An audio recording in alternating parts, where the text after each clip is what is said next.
Hi there. In the words of one of my favorite authors, brace yourselves. We're about to try something that borders on the unique.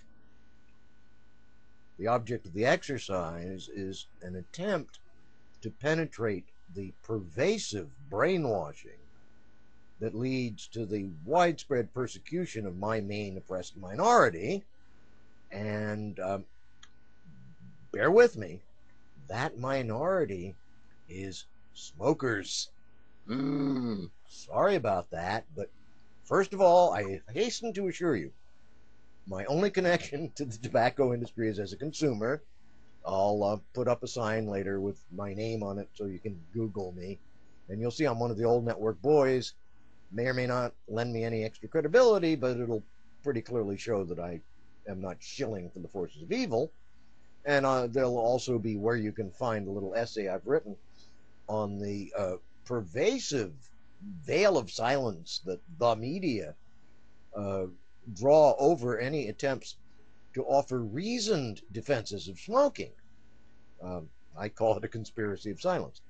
Anyway, the case I want to focus on, because there's a really quite logical, rational analysis which shows that it has extremely undesirable, even fatal consequences if you persecute smokers in this context. And the context is the increasingly popular bans on smoking by drivers of cars with kids in them. It's apparently all very well meant. We're supposed to be shielding the kids from the evil consequences of secondhand smoke. But first of all, what apparently nobody realizes, although it's absolutely true and easily verifiable, the main withdrawal symptoms of smokers are difficulty concentrating and increased irritability. That's whether or not we're really addicts. I don't think we are, but that's a different argument. I'll do that some other time, maybe. But difficulty concentrating, increased irritability. As a matter of fact, what I'm going to do is, ooh, mommy, evil man, make sure that I don't get too irritated and can concentrate a little better. And shrewd members of the audience, if any, not any are shrewd, but if there's any audience, will have already seen where I'm going. But let's step it through. If the driver is denied his or her fix and is hence having trouble concentrating and more irritable, bound to be more crashes. In those crashes, bound to be fatalities. And sorry, gang, it won't only be the evil smokers who get killed, it'll be the kid passengers who get killed too. So what they're proposing to do, these well-meaning and stupid legislators, is kill kids right now to try and shield them against conjectural effects 40, 50, 60 years from now. I view it as killing with misguided kindness. Now, about those conjectural effects, let's think a little bit about secondhand smoke too.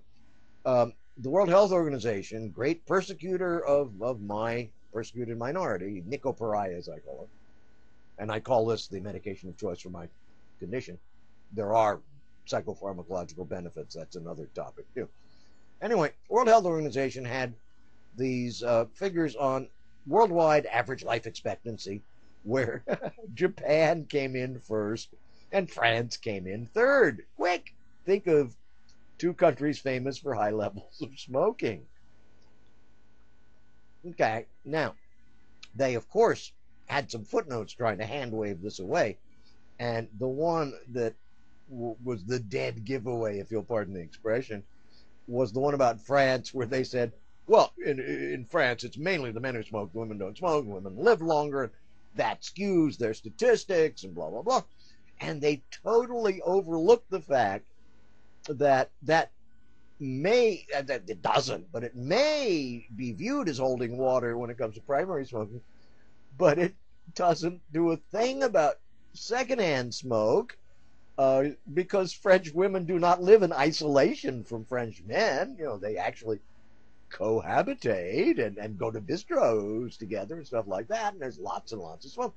So if secondhand smoke were anywhere near as bad as we've been misled to believe it is, France couldn't have the third best average life expectancy in the world. And I think that's a QED, and I'm going to let it go at that for now. Cheers.